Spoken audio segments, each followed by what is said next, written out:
the legalized marijuana that's going to be happening in like 2 months. So we're live. Wow, fantastic.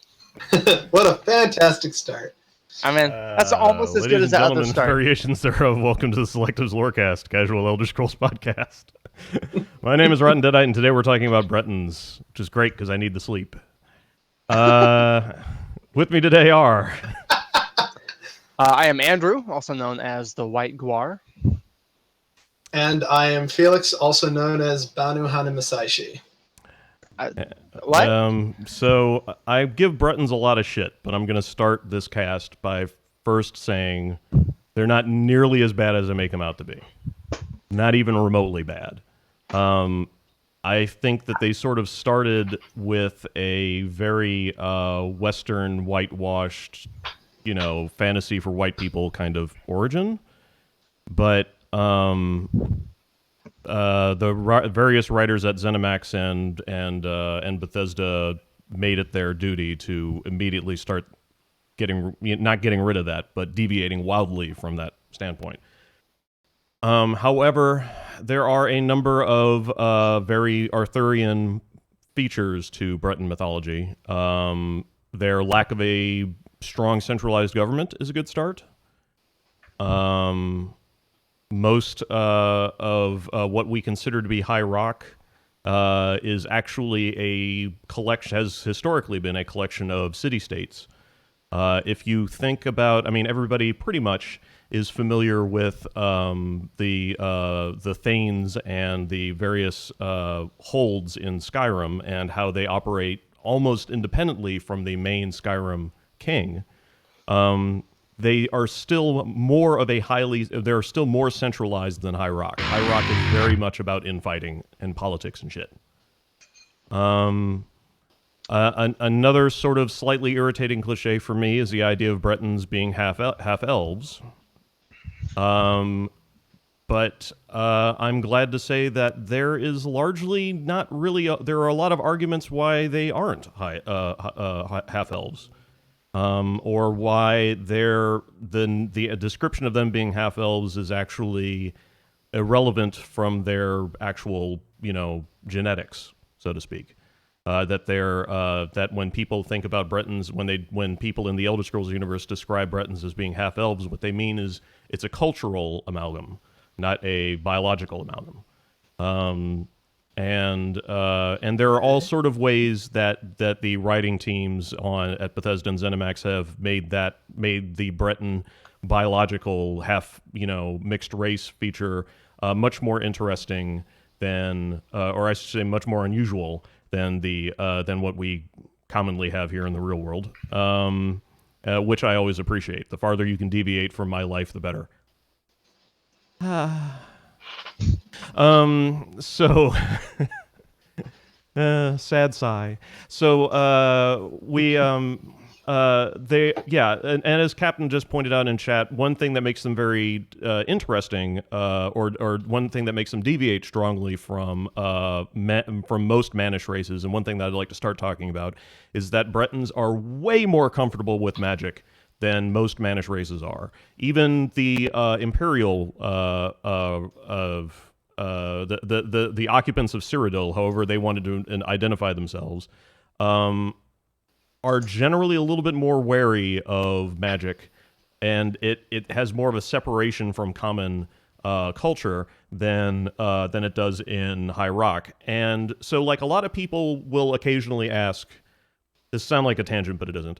A lot of people ask when in various lore forums everywhere, why, if magic is so dominant in the Elder Scrolls universe, do we not see more of it being used casually by people in the street? Why don't we see people lighting fires with magic and so on? And my answer to that would be, have you ever seen anybody light a fire in the Elder Scrolls games? Like, ever? Because I haven't, I don't think. Anyway, hello. So they have, so in High Rock, on the other hand, it cannot be understated how, or cannot be overstated how heavily magic has infiltrated casual everyday life. There are street performers on the street, little kids performing illusion magic for money. Magic is very much a way of life in High Rock, just as much as it is in any in Altmaris, for example, in the Somerset Isles. So when people like to talk about, well, wouldn't it be nice if we had if Elder Scrolls 6 took place in High Rock? And as much as I like to vociferously disagree with them, I do have to admit that it would be really interesting to see a culture that uses magic constantly on every level of society, no matter what their education or whatever, or whatever level is. Having said that, I'm now going to leave it up to these two guys to tell me all the different ways that Bretons are interesting. Are we going to convince you? Is that what we're doing? We have to bring you over to the side of High Rock. Yeah, that's right. That's your job. All right. Well, to touch on what you pointed out earlier with regards to seeing just a more casual magic use of, there goes, the baker just using, alchemy and his fire spells to light the ovens. I mean, that would be great to see. But if we're talking from a purely like outsider's view, knowing that this is just a fantasy world in a video game, that could be limited purely because of the in-game engine. Oh yeah, absolutely. No, of course. Yeah. It's the same reason why, in the lore it says the elves are great users of magic, and we see in here all this stuff about, the Dunmer, the Khajiit, the Red Guards, but we never actually see these cultural traits going on too much. There's never been a mission in any game about you have to, stop someone from dying at this big parade, or you have to carefully watch and see if there's, an evil person in a parade who's going to unleash a hypnotizing spell or something. We don't really see too many cultural elements, but I do understand why that is. With that being said, about cultural aspects of the Bretons, I was unaware of the point that you had mentioned earlier, which was that there are some out there who argue that it's not so much that Bretons are, say, genetically half elf and half human, but that they've just taken a lot of cultural aspects, which would be interesting. One of which, and feel free, Andrew, to correct me if I'm wrong, Ifre is actually a god in the High Rock pantheon. Yes, he is, along with Magnus and Finaster. That was the other one, Finaster. Thank you for that. Yes. I do not know enough about Finaster, so I'm gonna have to get you to be the expert on that one. Okay, I know Ifre. We all know Magnus, the big dude who said nope and left, but I don't know about Finaster. Yeah, Finaster's whole deal is that he's the god hero who taught the Altmer how to live long lives, and it had to do with the length of their stride. So by walking a certain way, we're getting in there yet. We can extend our lives. And so, as we see in ESO, Finaster's sort of sigil, symbol, whatever, is a stepping shoe. And I remember seeing that, and I was like, "What? Who is that? It's a boot." I remember Jonathan Burnson, Sothis, was like, "Yeah, it's Finaster, bro." I was like, okay. Yeah, makes sense. How to walk the right way. Yeah, as Slovakine also pointed out, that's also interesting is that the Bretons are one of the few Mannish races to view Shor, or as Shur, as they call it, as an evil god. There's another sort of elf-esque aspect to their culture. Well, what's interesting about that is that kind of creates a tentative link between Sheogorath and Lorkhan. Oh, the name, you mean? Shior. Yeah. Oh, yeah, absolutely. Because, I mean... But yet another link between Lorkhan and... Okay, because Sheogorath was born when Lorkhan's divine spark was removed. He was born from the void, and that was left in Lorkhan's chest cavity. So they're absolutely connected. Which also would in its own way explain the madness of Akatosh, as we've discussed in other lorecasts as well. So beyond like this sort of unique views of the Bretons as it were. How do we think that relates to their views not only of each other, but of their neighbors, say, viewing the Alessian Order or the Nords? Do they see themselves as like a cut above, or, oh yeah, we're related to them distantly, they're like third cousins kind of thing? I would imagine the Bretons kind Cousin's of look former at roommate. Former roommates.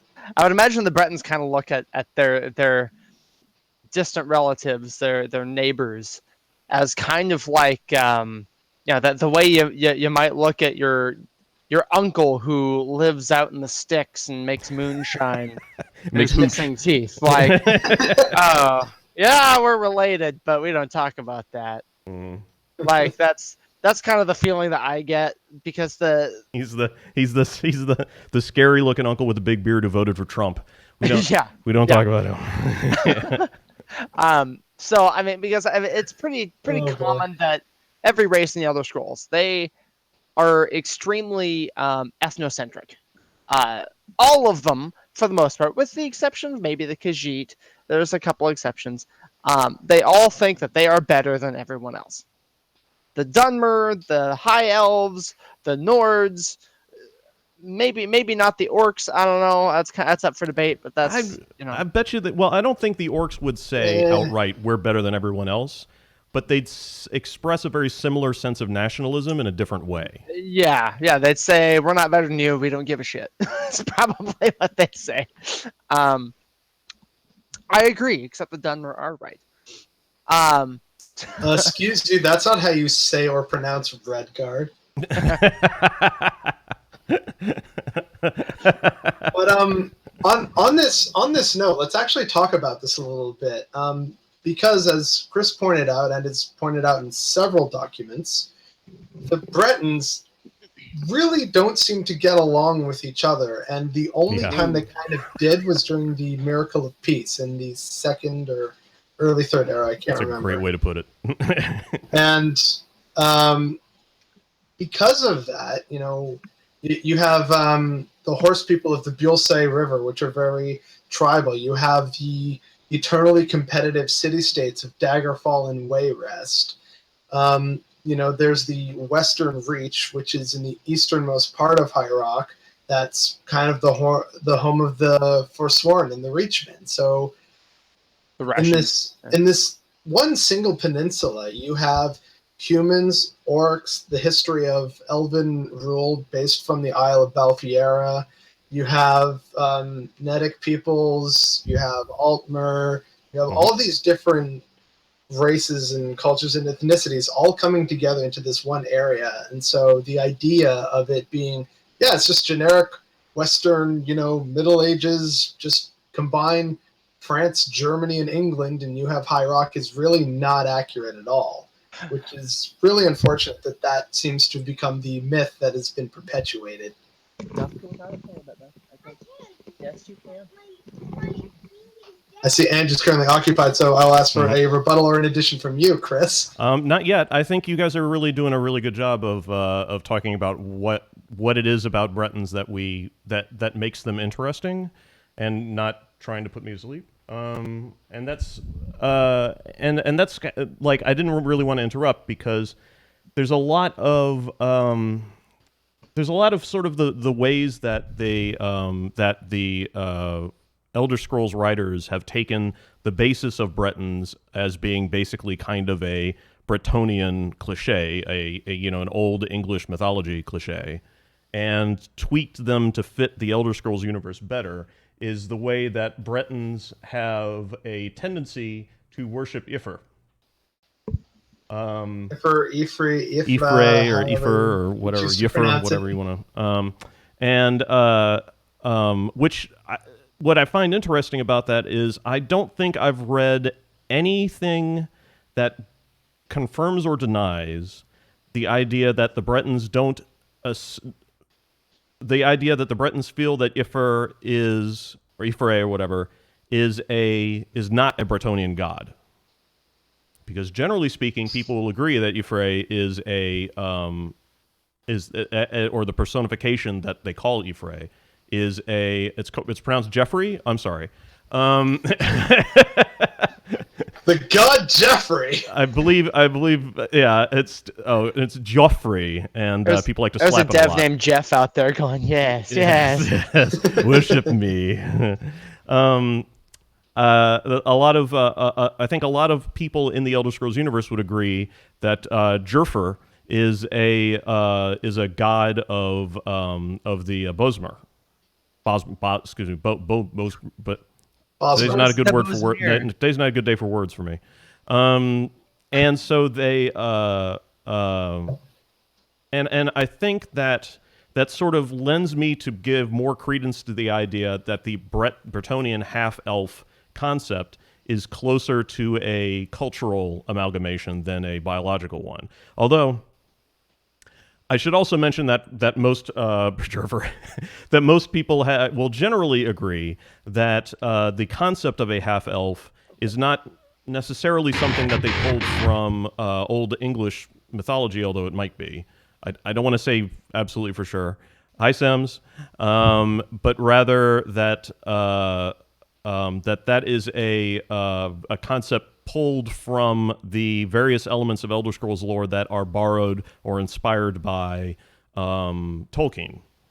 As many of you guys will remember, Tolkien, his spin on the half-elf myth was the men of Numenor, the Numenorians, who were half-elvish and therefore largely mannish, but gained a lot of the sort of wisdom and definitely the longer lifespan of elves, of which Aragorn is a member, and are widely considered to be people where if they find out that you're a Numenorian, they're just like, holy shit, it's like finding a really rare Lamborghini or something, you know? Yeah. It's like, where did that come from? I can't freaking believe I'm talking to this guy. To just go slightly off topic for literally 2 seconds is Aragorn is part of that, but in the world of Middle-earth, they're known as the Dunedain, which are the descendants of Numenor. They're the Dunedain. But yeah, like same thing, you know, long life, you know, you had like an elven great-granddaddy or something, and that just gives you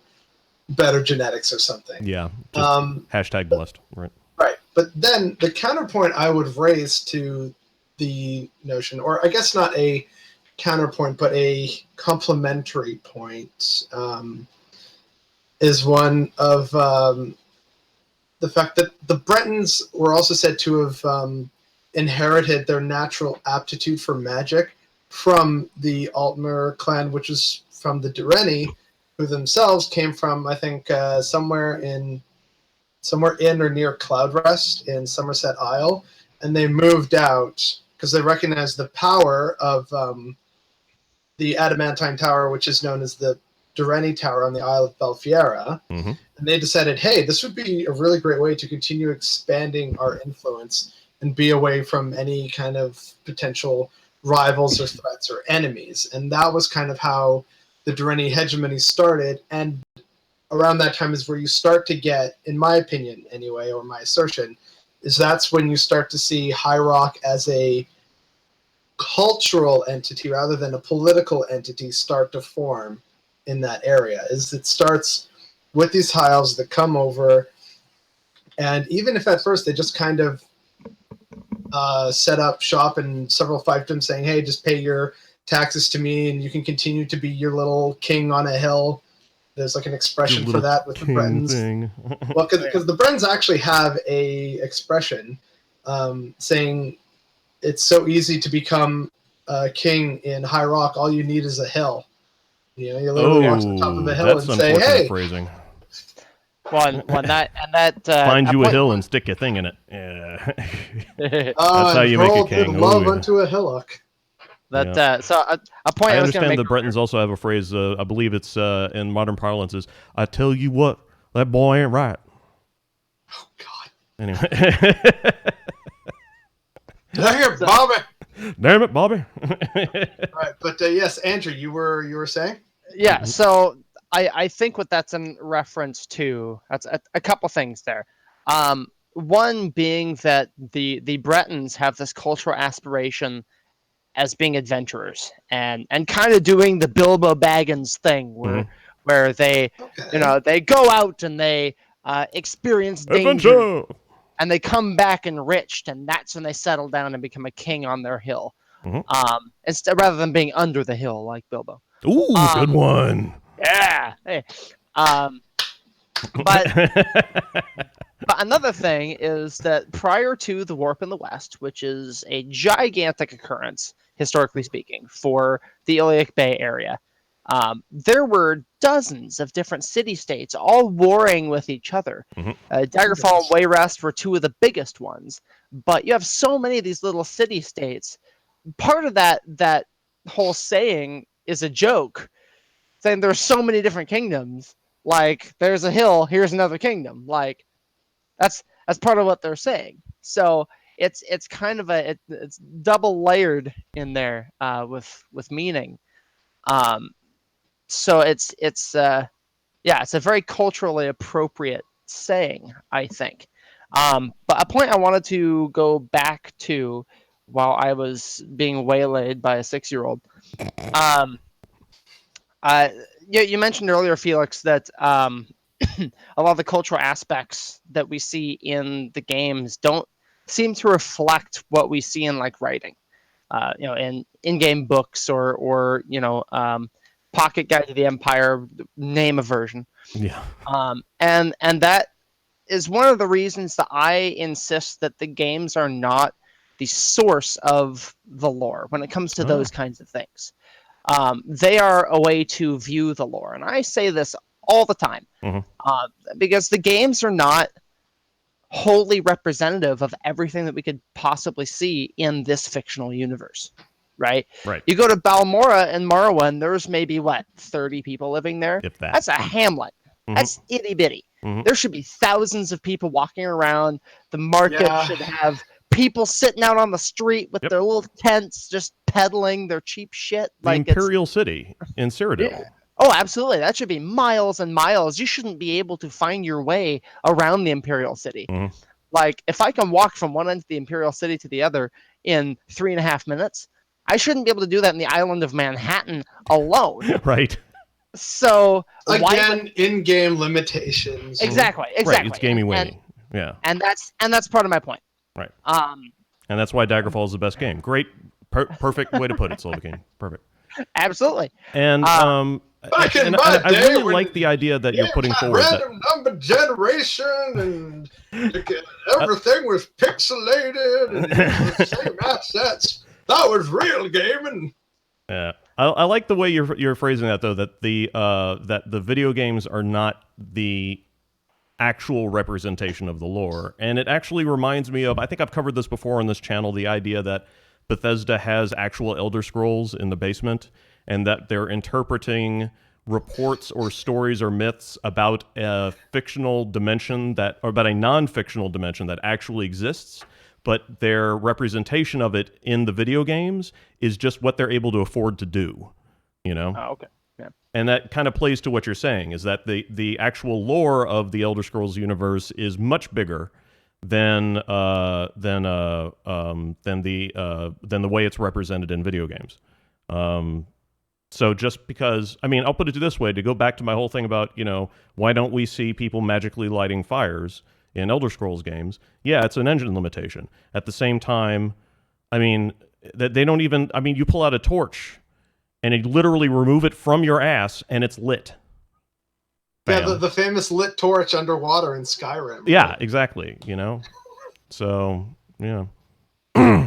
Well, yeah, again, these are things that we can all sort of nitpick to death, but Andrew does raise a good point about the pocket guides to the Empire, because it seems like, and again, if we talk about the unreliable narrator and why it's so important when talking about the Elder Scrolls lore and trying to discern the actual truth of things, is you can view those as a foreigner's lens from an imperial or colonial aspect on that land that they therefore govern, right? So it may not be entirely true. It could be overhyped, because we see this in our own history. You look at how the Romans describe, like, all of their neighbors. It's a miracle that any of them knew how to wipe their own ass, according to the Romans. But as we know from the greater body of history and studying other historical sources, we can paint a less biased and absurd picture.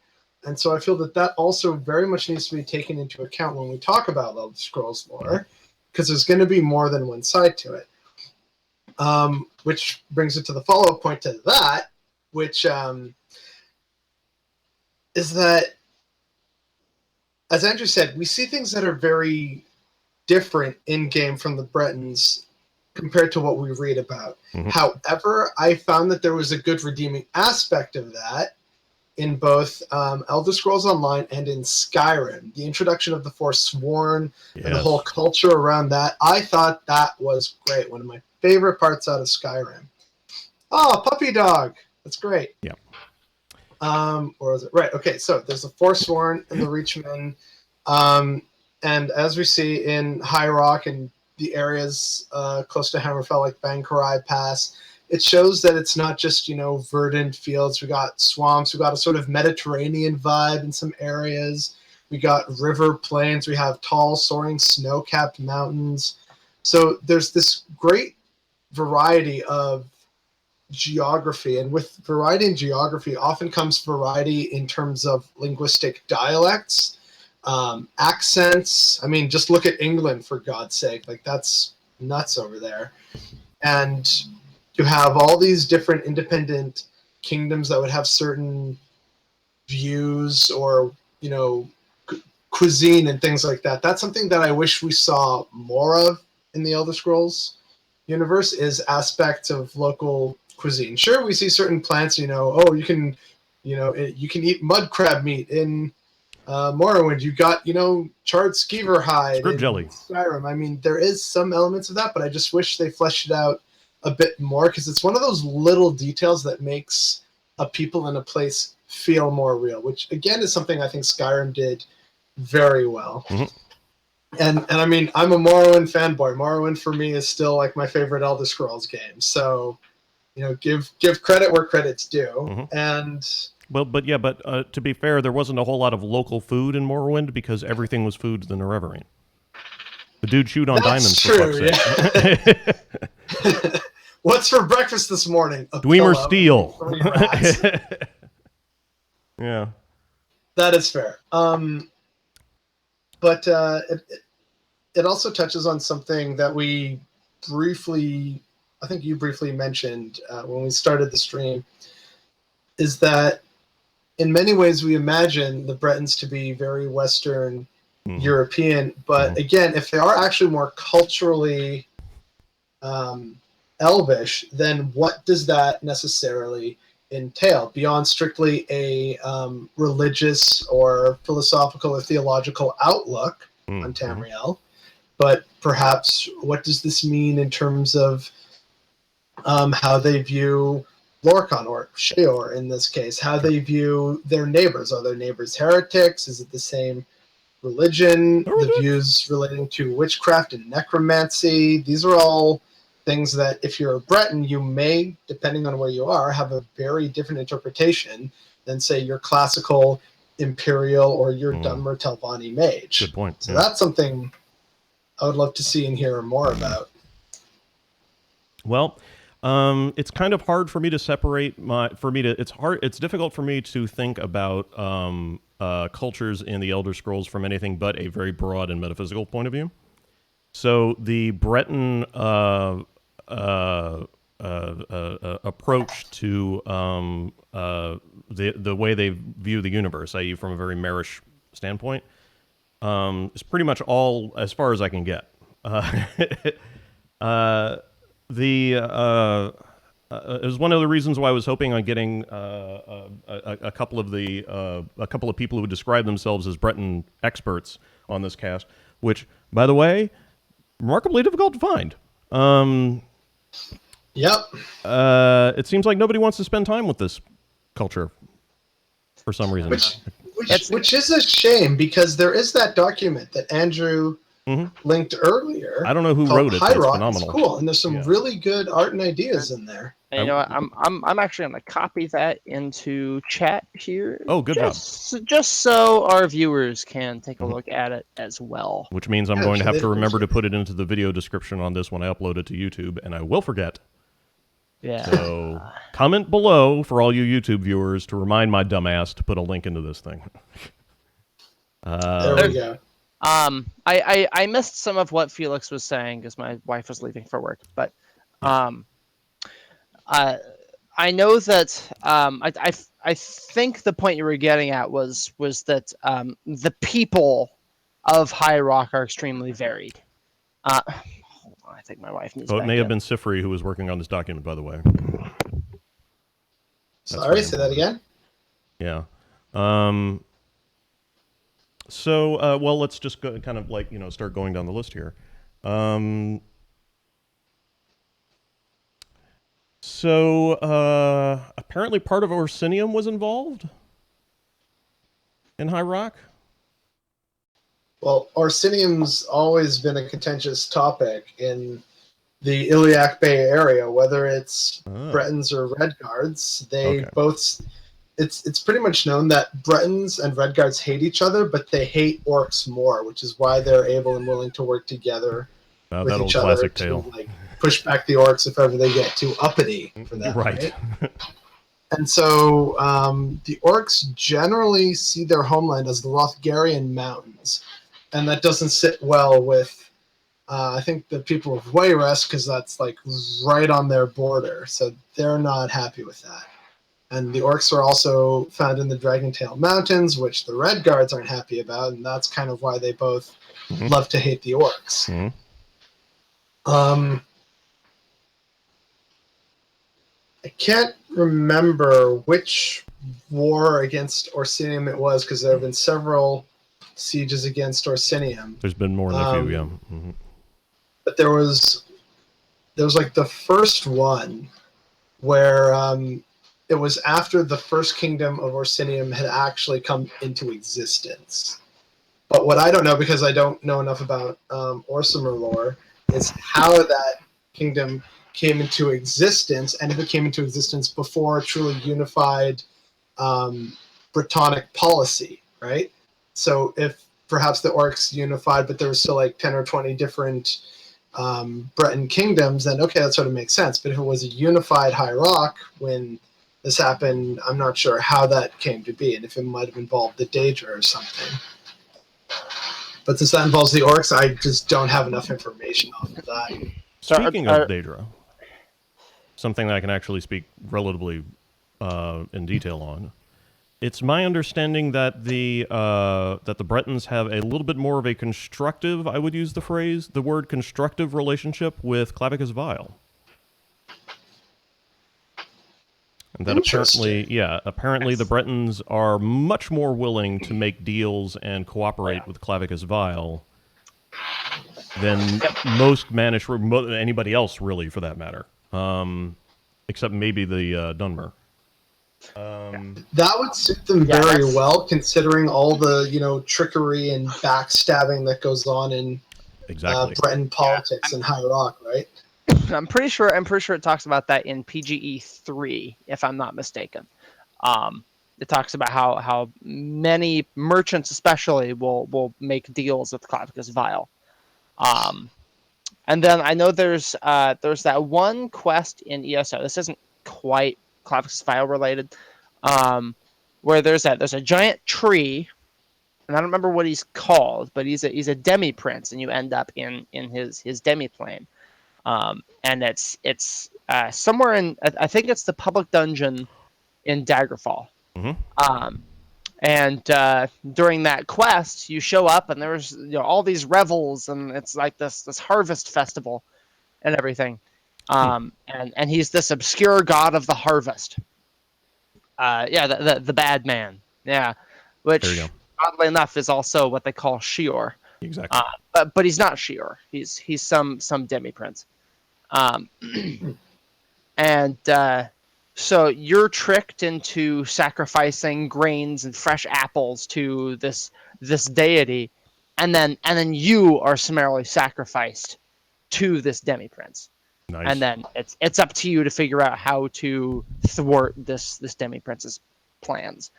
So he chooses to manifest himself as a giant tree, which I always thought was super cool. Because it kind of gives some insight into how even lesser Daedra, if we can call them a lesser Daedra, they can choose their form at will for the most part. I mean, we know the whole thing about Barbas and Creeper, and how Creeper was possibly Barbas in scamp form. But the fact that effectively a Dremora Lord was like, you know what, I'm gonna be a tree now. Here I am, I'm a tree. I Because thought why that was, not? Because I am Yeah. plant. Yeah. yeah, but yeah, they called him Bad Man. Thank you, Slovakine. And yeah, I didn't notice any connections to Shior in that, but yeah, I mean the whole point is that the Bretons don't seem to have a whole lot of compunction of with dealing with princes, and that's interesting. That sets them apart from some other races, I guess. Mhm. I guess each race has a different relationship with the princes. And yeah, That Umbriel Yeah, makes sense. this is is a Yeah. true. good example. And some we see, like the Dunmer, make a very great distinction between several of the princes. You have the three good Daedra, and then you have the four corners of the House of Troubles. So, Yeah. you know, Which I mean, is a Breton cast, not Dunmer cast. yeah. And but I'm just saying, Every like, cast is a Dunmer cast. to actually prove and back up your point about how Yeah, each culture has a different relationship, that would be another example of that.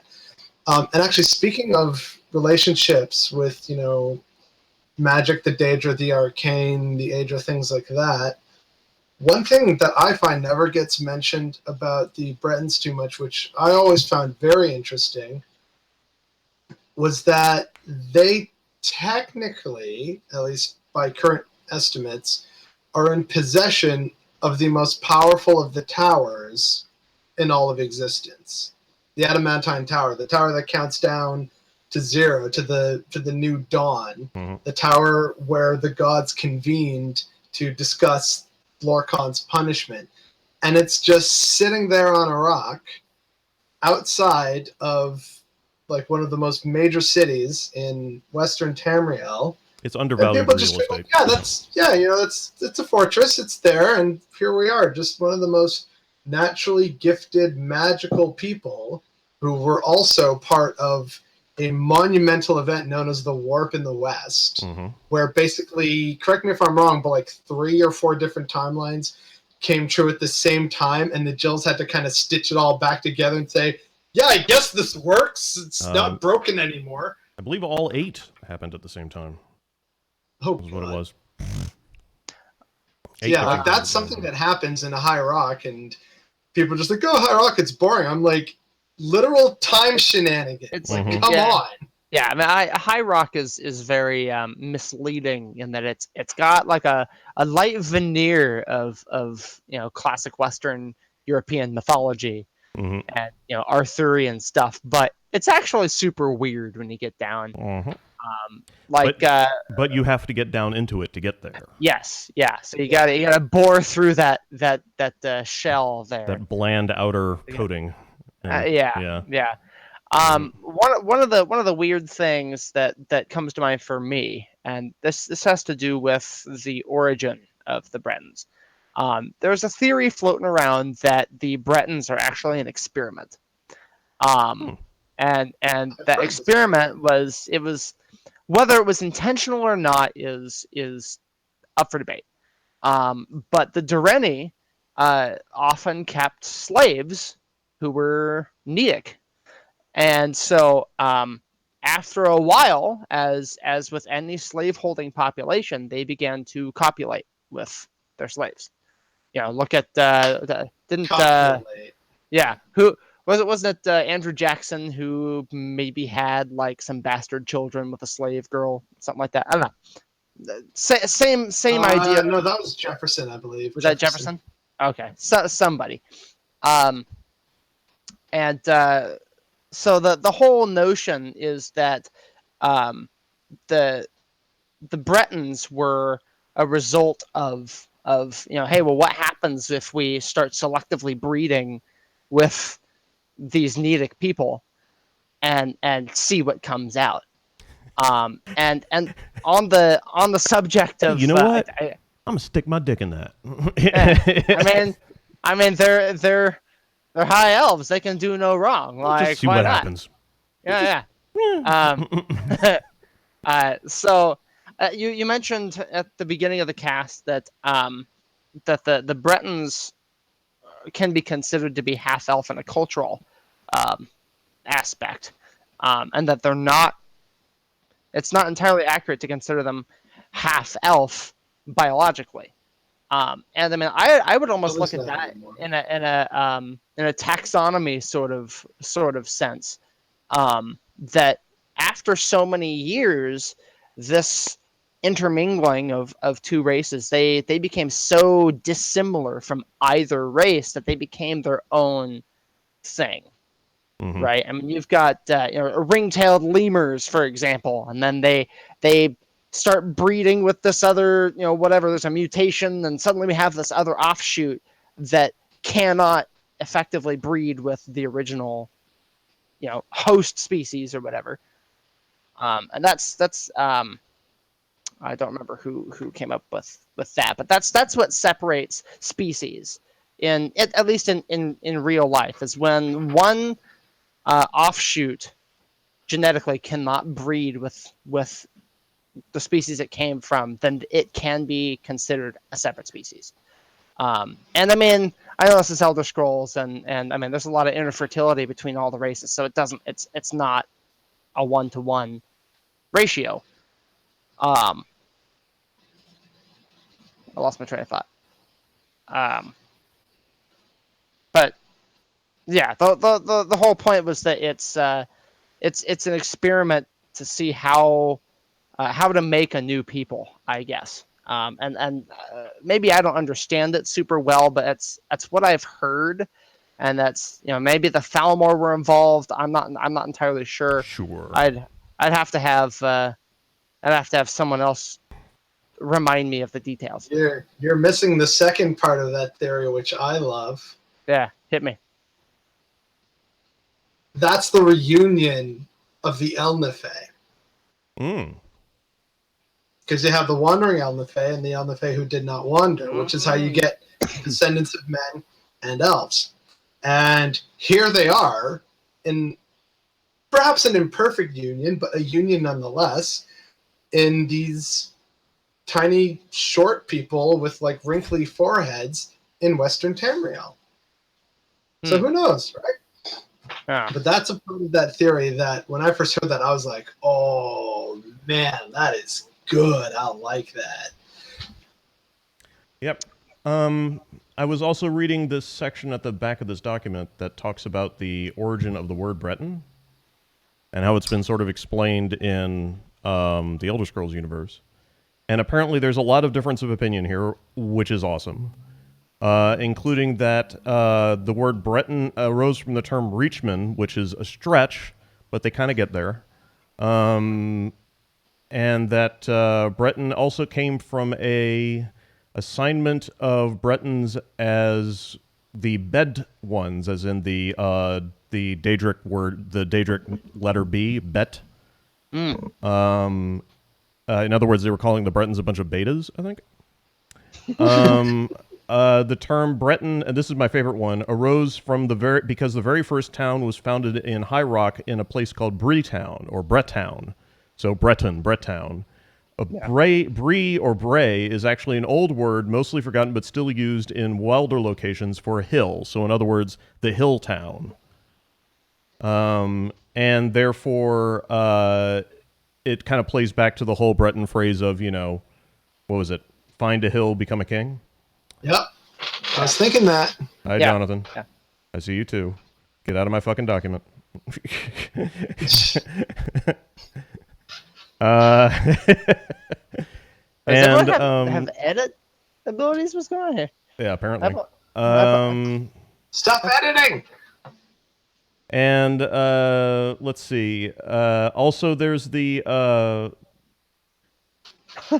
The idea that the word Breton arose from the old Elnofey term Beratu, which means half.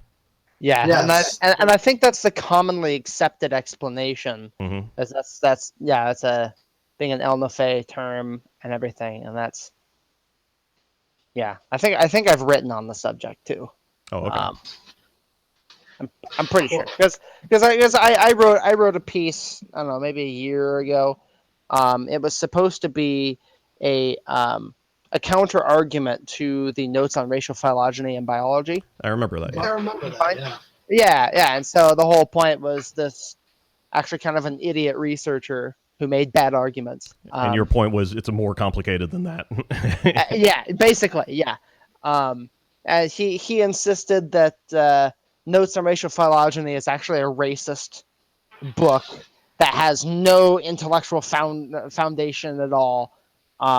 And here's some counter arguments, but the counter arguments actually suck. But one of the ones was Bretons, and I think he brought up the Baratu word in that. But the author, not me, the in-universe author, he Yeah. didn't know the rest of the stuff. Probably because I wasn't thinking of that stuff.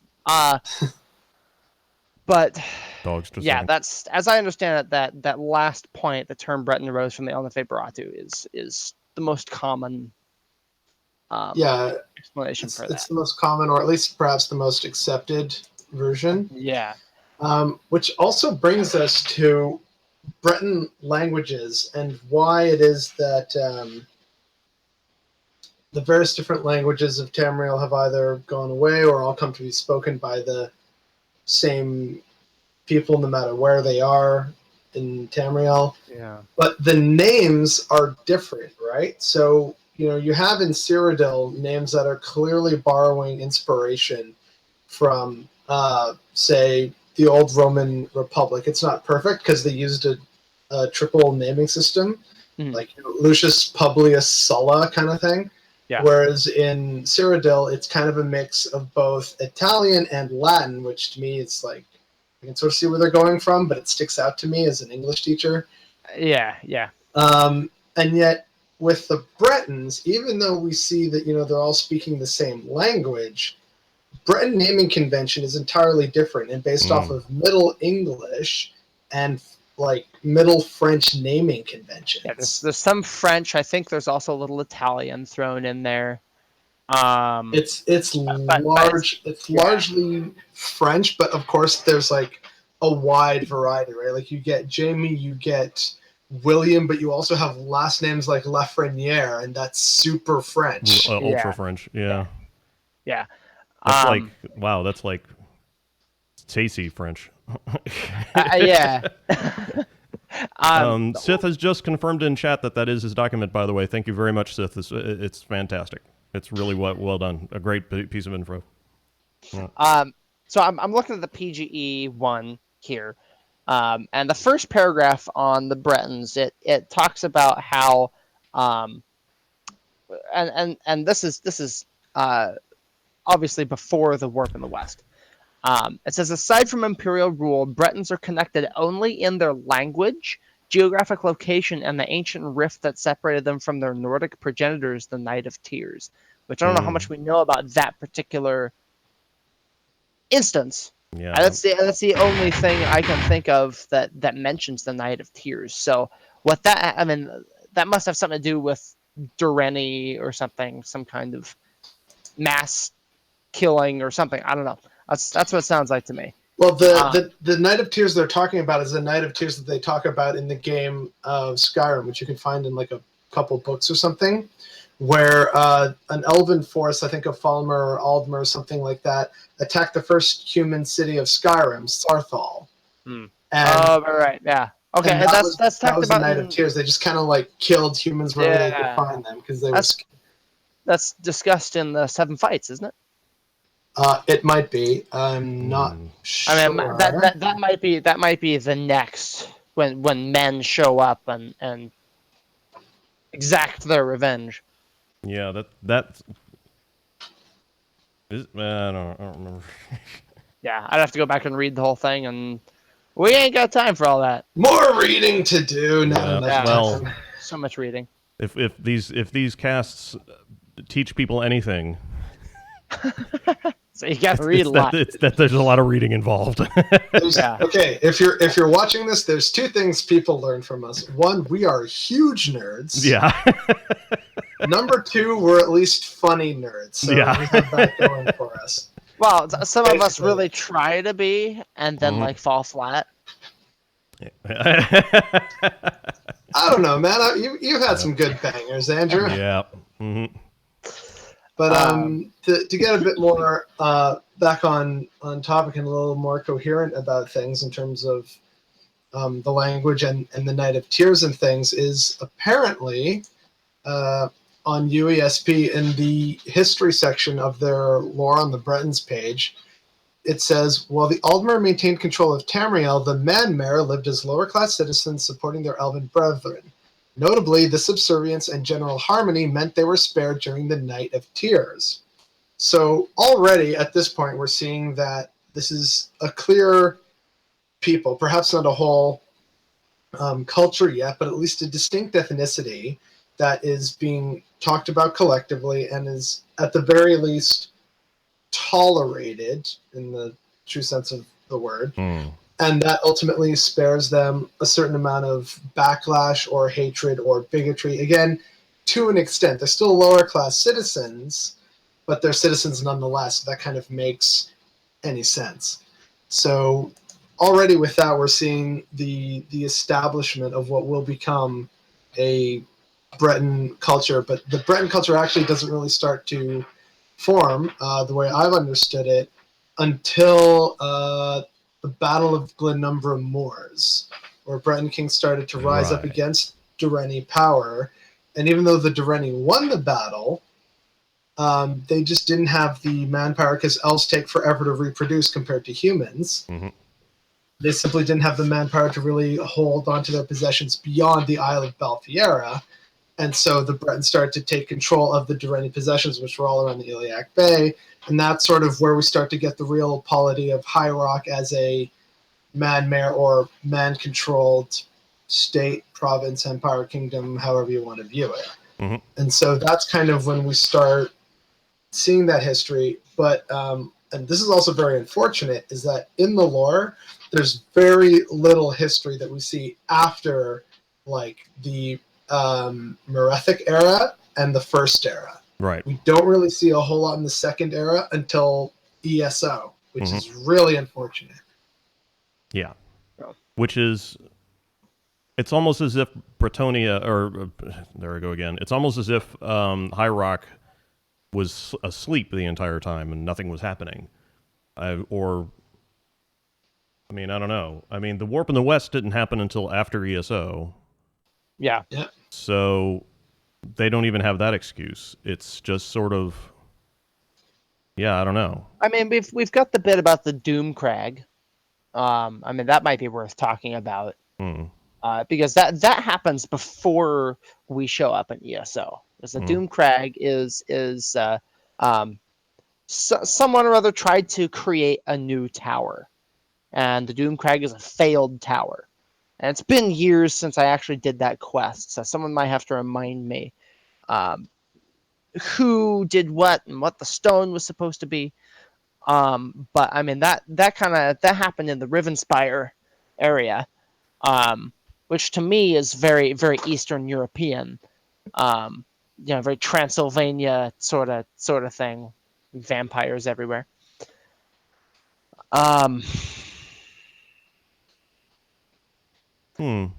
What else? What else do we want to talk about? I've pretty much exhausted my notes here. Yeah, I've long ago run out of stuff. Run out of material. I mean, but what is interesting is that in Daggerfall, prior to the Miracle of Peace, there are so many different city states, but in ESO, prior to the Warp in the West, there aren't that many city states. You've got Wayrest, and you've got Daggerfall, You've got Sentinel and Orsinium and all those which existed at the afterwards. So, I mean, I guess we have to ask whether the timeline in ESO is an alternate universe, because Sil himself says that TS is a multiverse. Or we have to wonder if the Dragon Break was retroactive, and whether that caused things in the past to turn out the way they are in the future. Slovakian's making a good point here, I think. Possible connections to dragons. Nephilargus made a deal with Breton kings. Yes. Skakmat was King Aedwire's mom's familiar. Okay. Mm-hmm. Yeah, he was like a little tiny dragon, which implies that dragons can change their shape, I think. Nephilargus, he was the dragon in Redguard. Yeah. But yes, Skakmat was the little one. We don't know a whole lot about him. If I've looked through UESP to try and find more information about him, I wanted to maybe include him in my TES tabletop game I'm running. Mm-hmm. But I couldn't find enough information to do a whole lot with him. But yeah, there is a lot of dragon symbolism going on in Breton culture, I think, and I would actually attribute that to their relationship to the Nords and to the Nedic people. Or to their relationship with Akatosh. What's that? Or would you attribute it to their relationship with Akatosh? I mean, there's no reason it can't be both. Good point. Because I mean, we've got the Nordic totemic religion, which goes back to the Nedic peoples, and the people who came back from Atmora and all that. So I mean, that could be a holdover from that, and that may be why they worship Akatosh. Because remember, Akatosh is the dragon god of time, free of elven corruption. At that point, yeah. Mm-hmm. Yeah. So, not always that way, though. Yeah. So to worship Akatosh is to, I guess, denounce Ariel, in a manner of speaking. And it's an interesting dichotomy that exists even within their pantheon. So we've got Magnus, we've got Ifre, we've got Finaster, and we've got Shor as a negative entity. Right. And so that's, yeah. So I would almost wonder if the worshipping of Akatosh is a holdover from old Nordic traditions that they just kind of stuck around, and maybe the Bretons don't look at Akatosh as the god of time, free of elven influence. That's they just haven't arrived at that yet. I'm trying to read chat here. Yeah, Slovakian. I think that's kind of what I'm driving at. Is that the needs, the Netties, whatever we want to call them, who came to High Rock, may be descendants of dragon cultists, who took their stuff and moved along with their lords after the Dragon War. I like that question. King of Daggerfall is called the Dragon. That's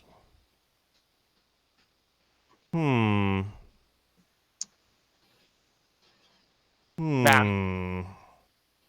What are you thinking? Well, I'm from Louisiana, so calling the leader of an organization a dragon reminds me of things that are not Elder Scrolls related. Like a grand dragon. So what am I thinking? Not great things. Yeah, Spanish Catholics, obviously. Oh, of course. Oh, that's what I was thinking. Oh boy. Yeah, I was thinking I almost ran over David Duke once.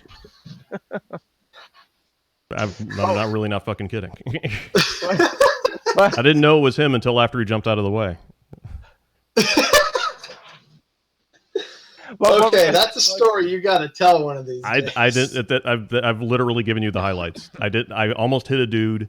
After he jumped out of the way, he turned around and yelled at me as I was driving past, and I realized it was David Duke.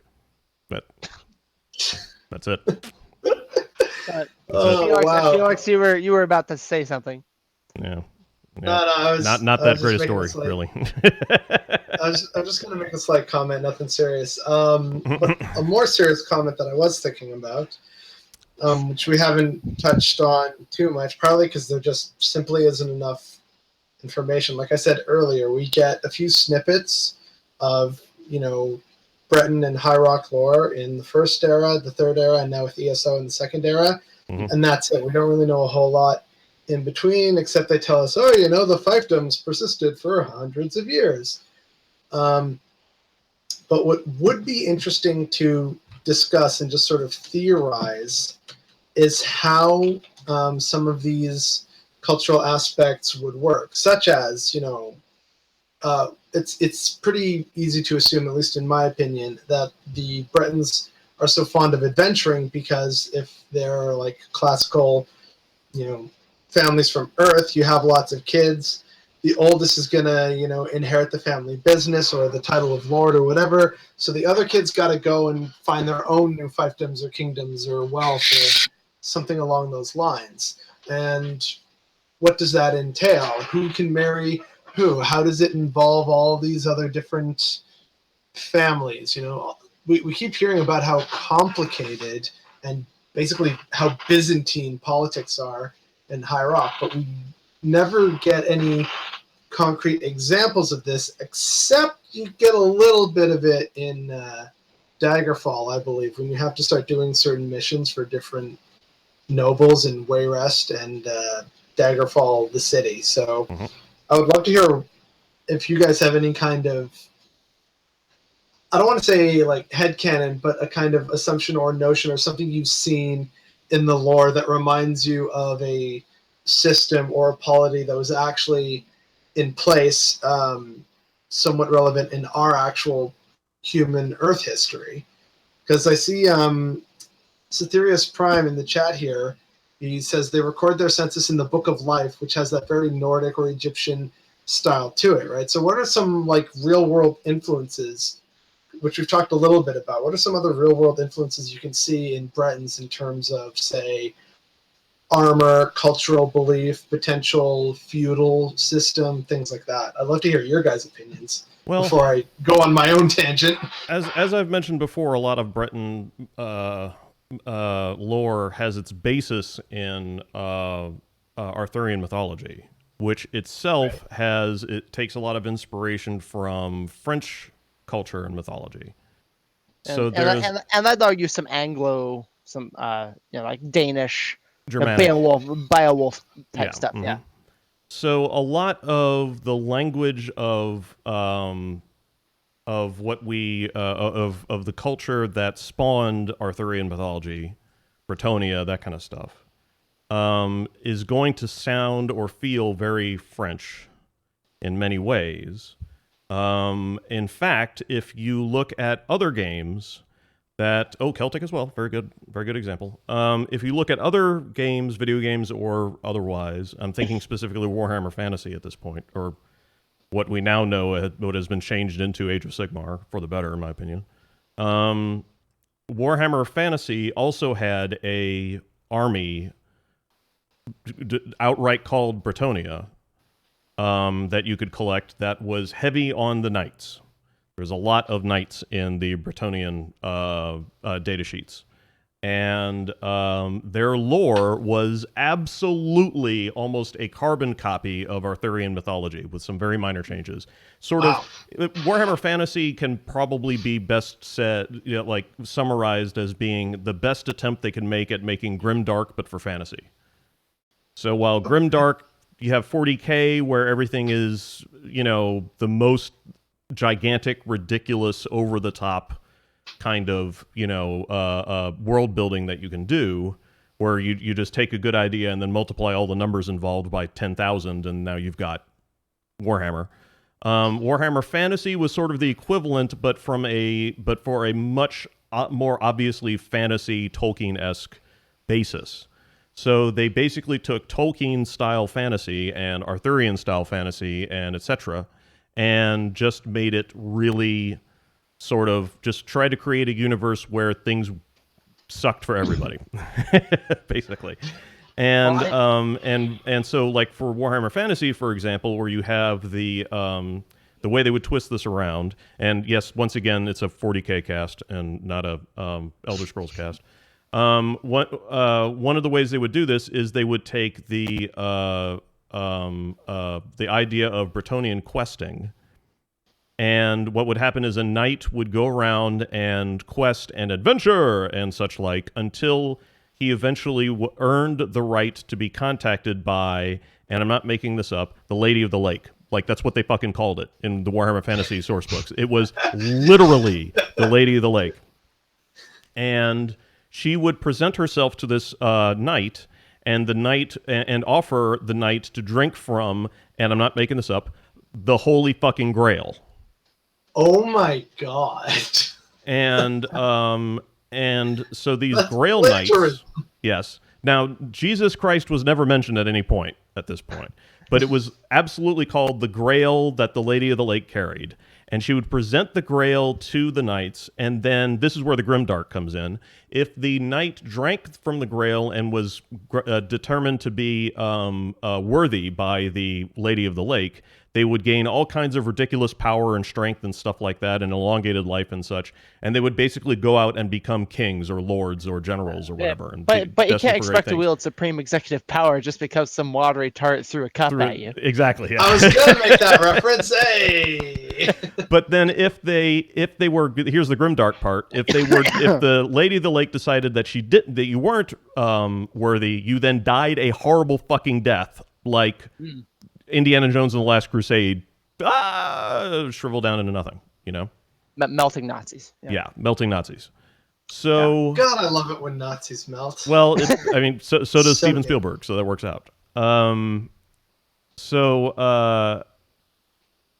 the idea of the virginal water deity and and the protection of a feminine symbol, in other words, the Grail, the cup, and the feminine deity, the feminine water deity, granting approval for the knight to represent or, let's face it, inseminate the virginal deity is all very, very Frenchy kind of Germanic, Arthurian mythology kind of stuff.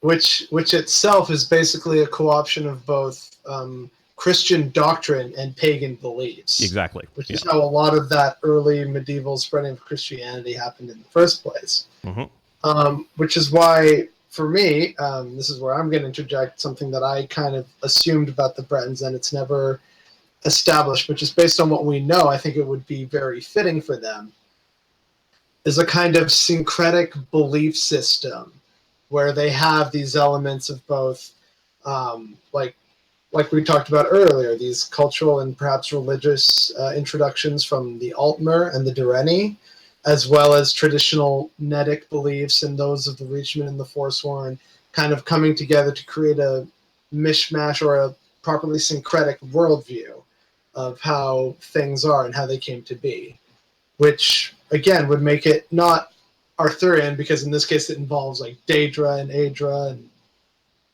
a whole crazy cast of characters in that sense, but just of the same kind of concept in terms of how it came about, if that makes any sense. Yeah.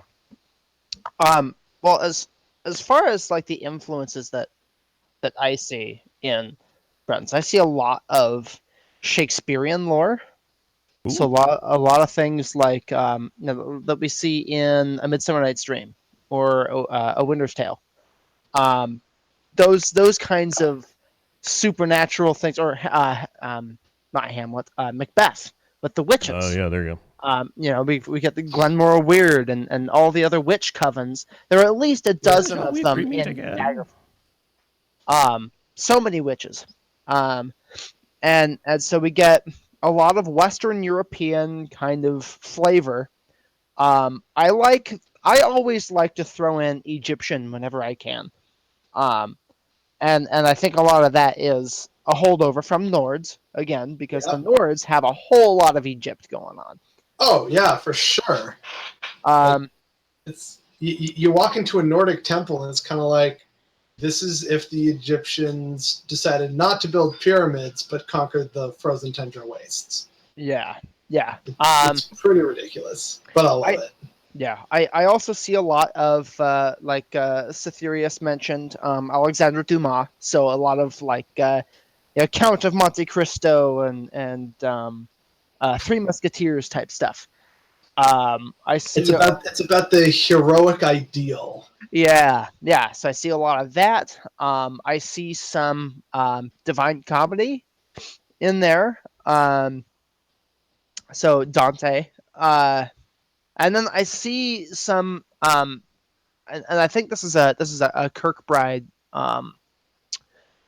notion. The horse tribe of the Biolse River. Mhm. They strike me as Rohan. Mm. But they're almost more tribal. Lots of dangly earrings and bits and bobs that are kind of hanging off of their armor. Um, They and never dismount from their horses. Yeah, like a cross between the Rohan people in Middle Earth and the Dothraki almost, but less of an Arabic influence. So Well, I always just kind of saw the horse people as like, oh, Kirkbride just took the ancient Magyars of Hungary and put them into the Elder Scrolls universe. Neat. That's just kind yeah, of how I viewed it. yeah. And I mean, I tend to, when I look at any culture in the Elder Scrolls, and I try to think of what influences there are. I like to take real world things and then throw them in a blender, and Yeah, here's what comes out. Like like the it's never just one thing. It's a little bit yeah, from everybody, yeah. right? So like the Ashlanders, for example, I look at them as primarily Mongolian. Mm. Very nomadic people. Um, uh, Jewish a little bit, so is Israeli The people, Velothi Exodus. and Yep. and then I throw in some African tribe stuff, Sure.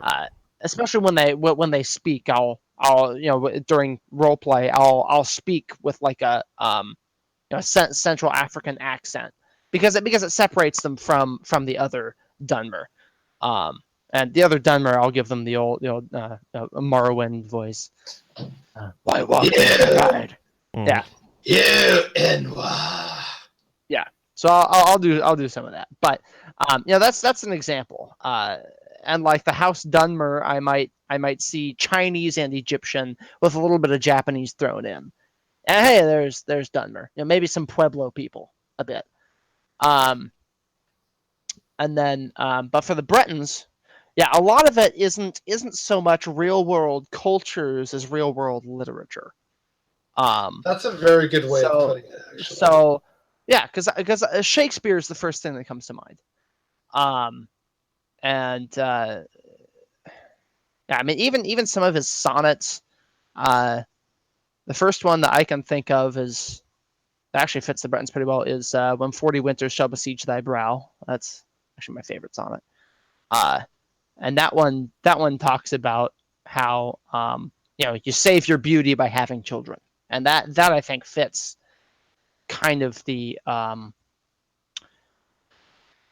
some of the cultural ideas of continuing to live and prosper. Be the king of your hill. Sort of things. And then like the witches in Macbeth. Lots of treachery like in Hamlet. All the supernatural stuff. So fairies are a thing. A lot of the old school fantasy. Fairies, Imps witches, and vampires, yeah, werewolves. yeah. The centaurs, satyrs. Yeah, Mhm. there's All actually those, dragonlings in High Rock as well, in yeah, Daggerfall. yeah. And so yeah. And speaking of dragons, we were trying to figure out why the king in Daggerfall is called the dragon, and the thought I had was that it has to do with royalty. Because royalty is dragon shaped. Mhm. And Kim is its syllable. Right. And so while the king of High Rock may not be a ruling king in that sense, they're attributing that royalty, that image of royalty, so dragons, to the king, because they're using that as a way to profess his royalty, and maybe they've kind of forgotten the metaphysical implications that has. So it's a word that they started using and they just kind of never changed it. But that was while we were talking about other things, that's kind of where my mind went. So if that helps explain that. Yeah, dragons are forever makes sense for a kingdom to use that as a symbolism. Yeah. Yeah, that's actually a very good point to make. Yeah. I hadn't even As a matter of fact, I considered like that that pretty before. much the best. Like that's the best one I've heard yet. Yep. Yeah. Yeah, we should have had Sith on this cast. We done goofed. Having said that, we've already hit our allocated time for today. So, what's left? I mean, we only brushed Reachman a little bit. But I think we had didn't we do a whole cast on Reachman and hedge magic? Wasn't that a thing that we Feels did? like it. I think we might have been talking about like Nordic that lore might and have got distracted. That might have been a casual one I did with Evan. Oh, okay. All right. Okay, might have been one of those. But yeah, I'll have to go back and look. What but Reachman, other cultures do we have we not done yet? Is this everybody? I think the only thing we haven't really touched on is the stuff that happens later on in the Third Era, such as certain kings or queens, or how a lot of the emperors that were, based officially in the imperial city in Cyrodiil, they spent many years of their youth actually somewhere in High Rock. It was sort of a training ground, as it were, for governance, Politics. Right? It's like, hey, if you can try and govern and deal with High Rock, you can handle all of Tamriel, kind of thing, right? Yeah, Paravania, we might actually have to end up doing a cast for the lesser known cultures. Yeah, that's something that we've talked about doing, is taking all the other non-playable races, Imga, Slode, Lilmethit, Kothringi, name a race, the Marimer, and maybe cutting those up into different episodes, and then seeing how those go. Because I mean, I could talk about Slode all day. I think we did a Slode cast, didn't we? Nope. We did the Somerset cast, and there was a lot of Slode stuff in there. That's right. Because it was introduced. That's funny, because that's what you said last time too. Okay. Yeah. But we haven't gotten around to doing Argonians yet. That's right. We're still trying to dance around Argonians. We tried to we tried to do it like 3 weeks in a row, and then it just never happened. And so we did other stuff instead, because we were like, well, we don't know what to do. Have we done a Khajiit one? Nope. We're waiting for Michael Ziegler to be available. Okay, yeah, because that's for obvious reasons. If we haven't done one yet, then we got to do one with MZ. Did we do? We did orcs. We've done Imperials. We've done. Did we do one for Dunmer? Every cast is a Dunmer cast. Can you tell what our favorite race is? Yeah, Dunmer the best. Yeah. We did Red Guards. Yep. I was there for that. Yeah. So Argonians, and then the non-playable races. Yeah, Argonians, Khajiit, non-playable races. Okay, and I think we'll try to do that again in not this week, but the week after.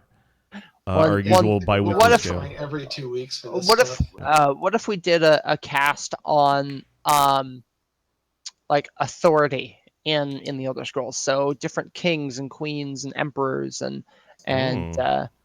people, the movers and shakers.